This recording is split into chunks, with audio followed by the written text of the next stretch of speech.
سے پوچھوں کہ آخر ہم کب تک خاموش رہیں گے؟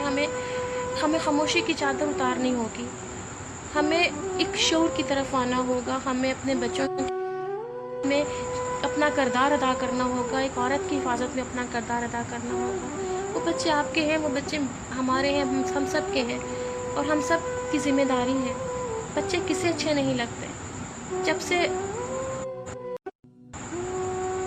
مروہ کا کیس ہوا ہے، میں تب سے ایک عجیب سے خوف کا شکار ہوں۔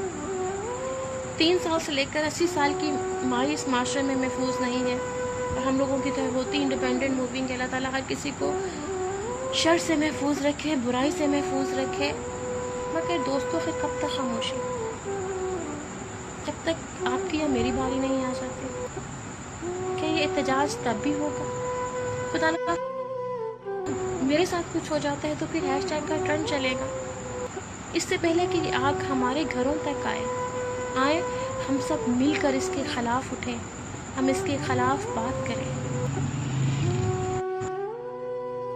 جنسی جرم، اس پر بات کرنا ضروری ہو گیا ہے۔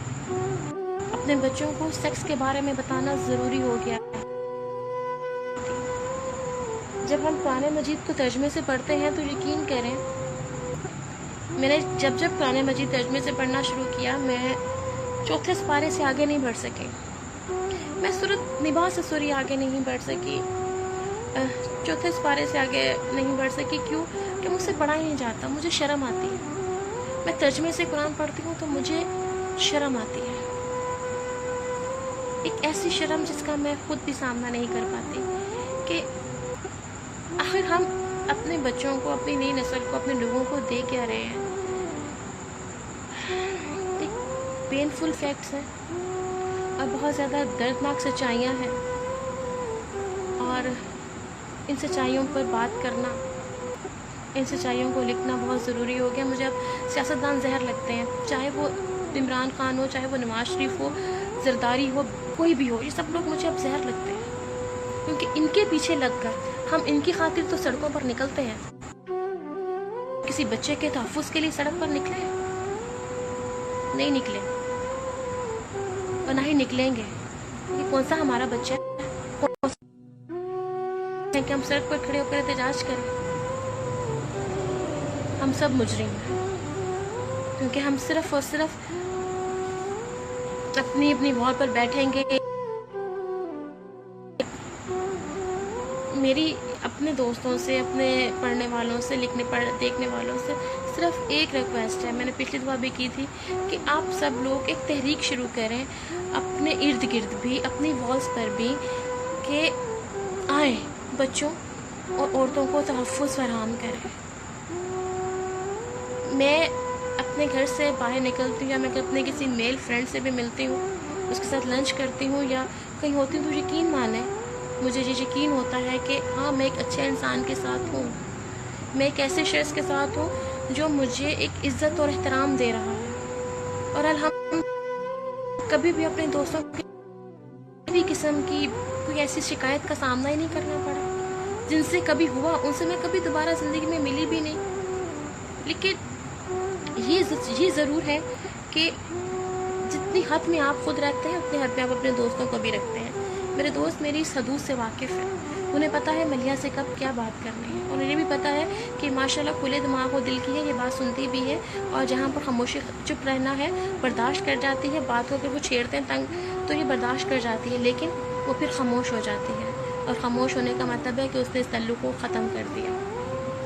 میں اب گھر سے بہت کم نکلتی ہوں، میری زیادہ تر ذمہ داری میری والدہ کے ساتھ ہے، لہٰذا میرا زیادہ تر قیام گھر پر ہی ہے، گھر بیٹھ کر جو کرنا ہے سو کرنا ہے۔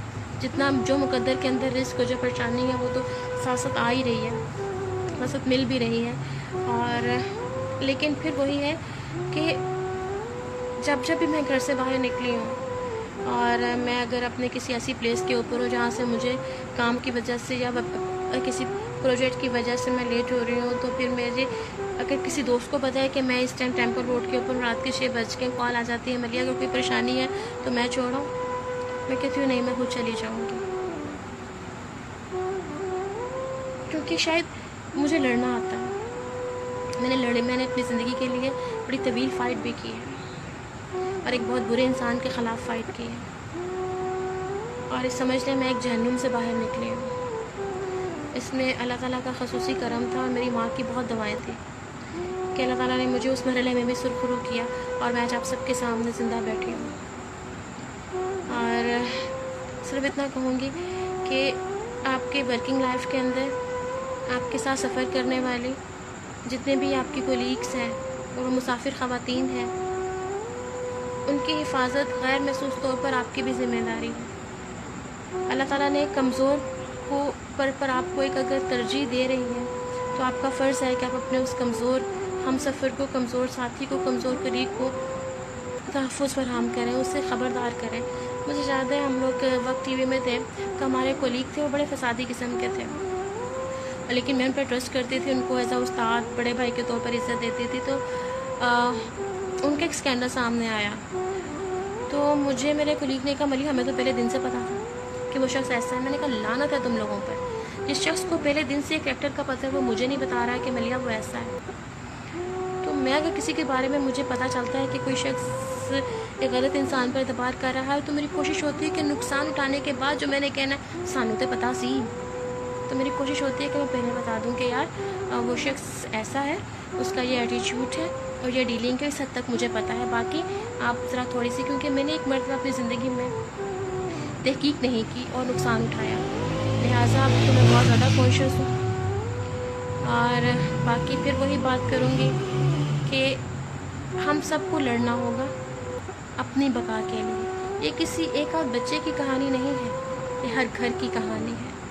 اور دوسری بات یہ ہے کہ میری ماؤں سے ذاتی طور پر درخواست ہے کہ اپنی 2 سے 4-5 سال کی بچی کو 10 روپے کا نوٹ دے کر گلی کی نکڑ تک نہ بھیجا کریں کہ جا بچے جا کے چپس لے آ، جا کے دہی لے آؤ، گلی سے ساتھ والی گلی سے۔ میں نے اکثر دیکھا اپنے ہاتھ سے گزرتے ہوئے بھی، بچیاں آ رہی ہیں، میری فرینڈ کی بیٹی آ جاتی ہے اور میں خود اسے چھوڑنے پہ جاتی ہوں، ساتھ اپنی فرینڈ سے لڑ کر آتی ہوں کہ پنکی کچھ خوف خدا کر گلی خالی تھی اور یہ خود آ گئی ہے۔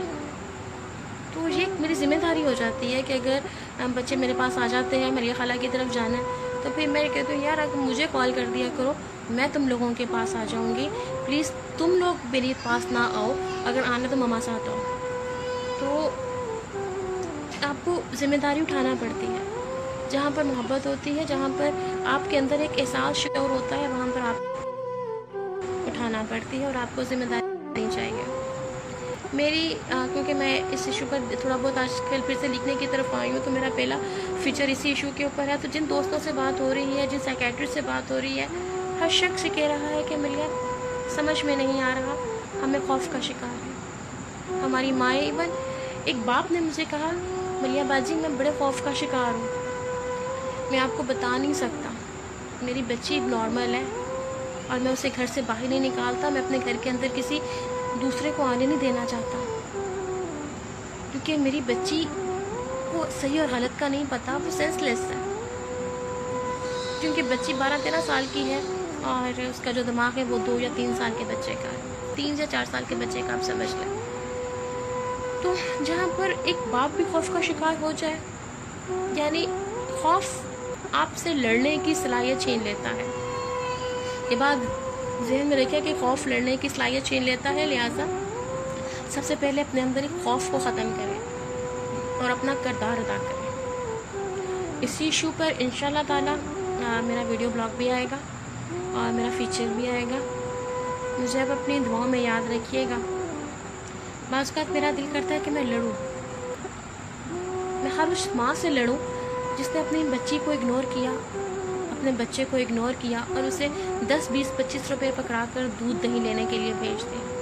میں اس باپ سے لڑوں کہ تم بیٹھے سگریٹ پی رہے تھے اور ادھر تمہاری بیٹی کی عزت کے ساتھ کھلواڑ کیا جا رہا تھا، تمہاری بیٹی کی معصومیت لوٹی جا رہی تھی۔ میں ہر اس ماں کو پکڑ کر نوچوں، چپیڑے ماروں کہ عورت ٹی وی نہ دیکھتی، خود چلی جاتی۔ کاش میرے اختیار میں ایسا ہوتا۔ مجھے آپ سب کی دعاؤں کی بہت ضرورت ہے۔